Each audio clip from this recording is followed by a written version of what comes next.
Hello, everybody. I'm Paul Modley. I am the chair of the Social Mobility Leaders Forum. And welcome to the first in our series of Get to Know Our Members calls. During these calls, we will be spending some time with our members. And today, I'm delighted to be joined by Jo, Vicky and Ollie. Welcome, everybody. Hi. Oh, Hi, welcome. Right, so firstly, I wonder if we could just do some brief intros, and I'll go in order of the screen. Jo, if I could come to you first. sure. Thanks, Paul. I'm Jo White. I'm the founder of Red Lotus Consultancy, a specialist consultancy focusing on helping employers with their social mobility strategy. Thank you, Jo. Vicky? Hi, I'm Vicky Hopkins, and I'm the social mobility lead at Phoenix Group. Excellent. Thank you, Vicky. And then lastly, Ollie. Hi, I'm Ollie Pepiat. I work for PA Consulting. My day job is as a managing consultant in our public services team, but I also have the privilege of chairing our social mobility network and leading our annual work experience program called Springboard. Thank you very much. Right, we've got a series of questions which we are going to run through, and I'm going to ask each of the panelists the same question. So Jo, I'm going to come to you first. First question, can you share one or two things, or one or two ways in which your organisation is actively supporting social mobility? Yeah, of course. So my firm is a dedicated firm for social mobility, and there's kind of three core services that we offer. And that's keynotes and workshops where I share my own social mobility journey and some kind of top tips on what employers can do to be more inclusive for their colleagues that come from low-income backgrounds. I also do business-to-business consultancy, so helping organisations with their strategy right through to execution. And then the final thing that we do is a 12-month leadership accelerator programme that takes people from low-income backgrounds and accelerates them into leadership roles over the course of 12 months. Thank you, Jo. Vicky, coming to you next. Tell us what's going on at Phoenix. What are you doing at Phoenix? So we're working internally and externally, really. So if I look at what we're doing internally, so we're looking at data collection. We're looking to see what is our representation of people from all socioeconomic backgrounds within the business. Yeah. So that we can then identify what are some of do we have any barriers to progression? What are those barriers? Yeah. And how can we minimise any of those barriers? Externally, then we've launched a Future in Finance platform, and this is a platform that provides sort of open access to anybody from any background, and it gives access to things like mentoring from individuals within our business, career insights, so people can see, what types of careers do we have within financial services, and then they can connect up with people that are in those careers. What development opportunities there are in financial services, and they can just get a bit of insight if they don't know anybody within our business, our sector, then it gives them that insight and it starts to build their network. We then measuring ourselves using the Social Mobility Index. So a lot of then our current actions and our strategy is built from the feedback. And the last 2 years we've been in the top 20 for the Social Mobility Index. Amazing, congratulations. You're obviously doing some brilliant work there, so well done, thank you. And Ollie, over to you from a PA consulting perspective. Yeah, thanks. And I'll follow Vicky's theme there of just touching on one internally and one externally in terms of what we're doing. So externally, we formed the PA Foundation in 2021. So it's our charitable arm and has distributed more than £5 million of funding to charities with a real focus on social mobility. And it also our PA in the community work, which provides over 10,000 hours a year of volunteer time from PA staff supporting those charitable endeavours.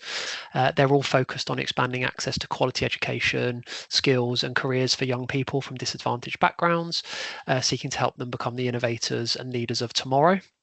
I touched on in my introduction our annual Springboard programme, which is part of that. And each year we welcome 50 young people from across the UK to our head office to gain meaningful work experience by tackling real client consulting challenges. Internally, and this is much newer, we set up our social mobility network and launched it in 2024. So I'm the inaugural chair of that, and our initial priorities have been introducing a range of support for our newest colleagues with socially mobile backgrounds. So we've set up a program to help them flourish in their consulting careers and at PA, including a range of capability building workshops for apprentices and some of our early careers hires. Excellent, thank you, Ollie. Brilliant, really, really interesting to hear what you're all doing in your own organisations to drive social mobility. I guess the next question then, and Joe, will come to you. What is it that personally motivates you to drive what you're doing around social mobility? So for me, it's my lived experience. So I come from a low income background, had a single parent, grew up on a council estate, and I've had incredible opportunities through my banking career to be socially mobile.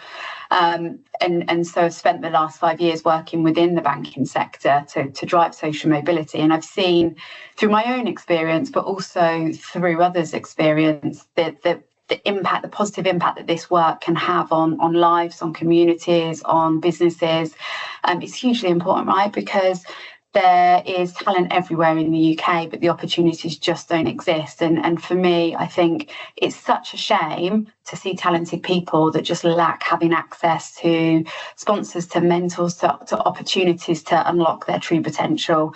And obviously we know from the data and the research as well in terms of how impactful this can be for the economy from a GDP perspective. So super passionate. Yeah, brilliant, and we can all see that. Thank you, Joe. Vicky, what drives you around social mobility?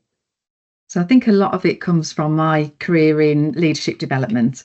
So a lot of the work really showed me how often potential is overlooked when somebody's background doesn't fit that sort of traditional expectation, and how transformational it is really when that potential is unlocked and it's supported and it's recognised. So I think my view is around, if we can widen the gate to all talent, then that's both a corporate responsibility but also a real business advantage. So we've seen it within the business.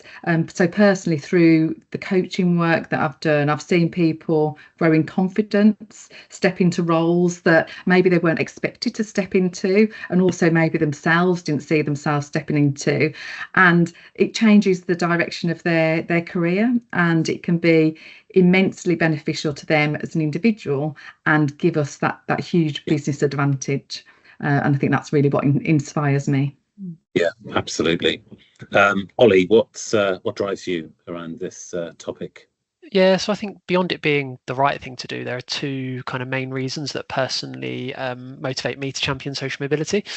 So the first, and colleagues have touched on it already, but my own background. So recognising that how lucky I've been really to shape the career I have, coming from a working class family with no history of anyone really having ever considered going to university or aspiring to the sort of career that I've been fortunate to have, and kind of wanting to enable other people to go on that journey as well, and recognising that it's possible. And secondly, is that I was previously a primary school teacher in an underprivileged community. And unfortunately, one of my biggest takeaways from the few years I spent there was the challenge and the lack of career aspirations that some of the children had, even at the age of 7. So I was teaching year 4, and I remember asking them on my first day what they wanted to be when they were older. And I was really expecting those responses of kind of spaceman, footballer, actor, all that cool stuff that the kids should be able to aspire to. But genuinely, the responses I got were, one child told me he wanted to be a bin man, another said working at the pub, and another told me they wanted to be a shop assistant, and another one told me they weren't going to get a job because their mum never had and they told them they didn't need one. And whilst there's nothing wrong with some of those careers or those jobs, their ambitions were already so limited at such a young age by what they could see in their communities. And I remember thinking how challenging it was going to be to address that as a teacher. And I think there's so much more everyone in society can play alongside that. So from that day, I wanted to help them and others to truly believe that their opportunities aren't limited and they can become whatever they want to be. That's so spot on, and we hear that time and time again, don't we? Thank you for bringing that to life for us. We, as a forum, are growing quite significantly. I think we're almost at 100 members right now, and we've had a lot of new members joining in the last couple of months in particular. So going around again, if a member wanted to come to you for some advice or ideas, Jo, I'll start with you. What should they come to you for? Mix this up, Paul, because Vicky and Ollie are giving such good responses. I feel like I need to refine mine to match theirs. I would say I really focus on the kind of the end-to-end of the employee life cycle, through to data collection, through to right up to leadership development for people that come from low-income backgrounds. So anything really that focuses on that inclusion piece of existing colleagues. I think there's a huge amount of organisations out there that focus on outreach, that focus on early careers and entry into organisations. I'm really focused on that progression piece in terms of how do you take somebody that's already in an organisation and help them progress, because we know that getting into an organisation is really challenging, but getting on in an organisation can be even more challenging than getting in. And so I really focus on that second part in terms of progression. Yeah, I think that's really important. I think you're right. So many organisations focus in on that getting in, but so few really think about the progression. So that's really helpful. Vicky, what should members come to you about? It sounds like you're doing an awful lot at Phoenix, but what can they come to you for?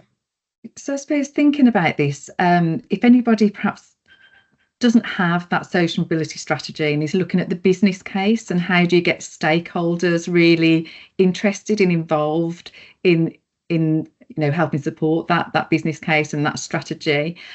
So designing and implementing a social mobility strategy, maybe engaging colleagues through a champions network. So we needed to do that to really to drive the grassroots change, I suppose, throughout the business, because recognise that from us just talking about it sort of centrally in the DEI team, that really wasn't going to get the change. We needed these champions across the business that get involved in the volunteering, so that they can see we get 3 volunteering days a year to use within Phoenix Group, and if we can get people involved in that volunteering, then they get that personal reaction. They can see the impact that they're having. It has a real link to engagement of our teams, and then they also think about other things that they can do, so it widens maybe an individual's network. And then developing outreach initiatives, so that might be early careers engagement, but just anything that will widen access to careers.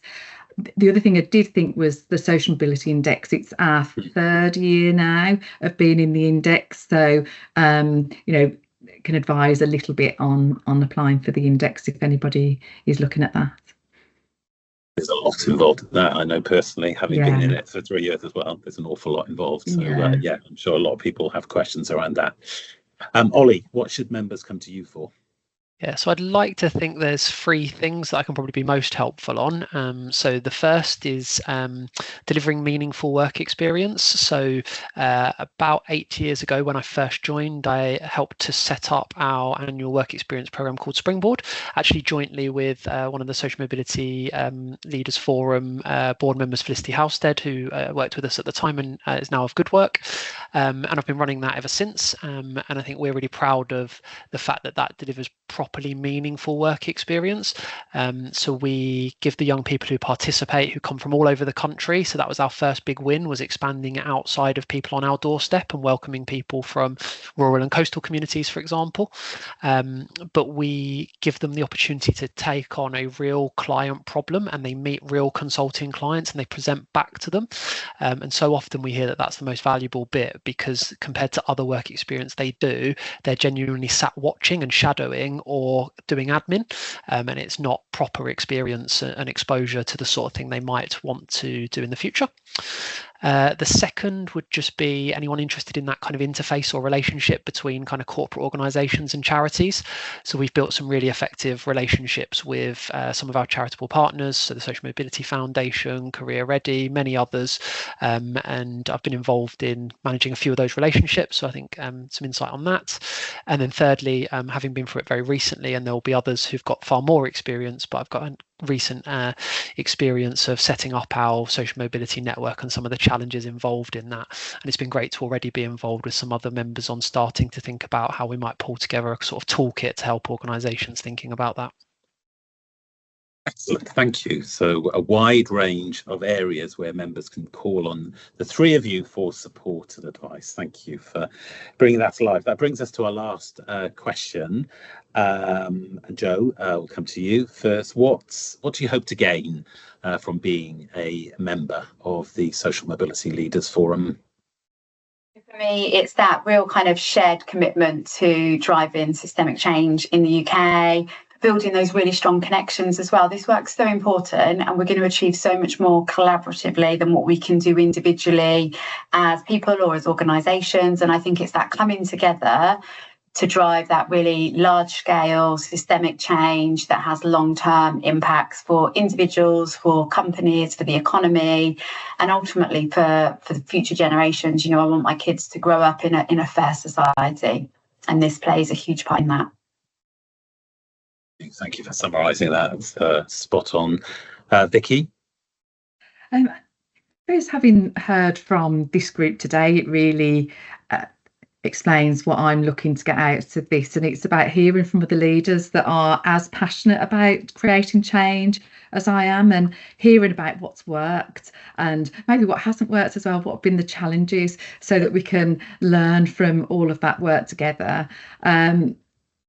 I just hope that we can amplify our impact. So that's the thing, and really promote this inclusive approach to social mobility that recognises how it intersects with other underrepresented areas. I think that's really important, that all of the work that we do within social mobility, we are also tracking the impact that has on other areas such as race, ethnicity, gender, disability, neurodiversity, and people with caring responsibilities.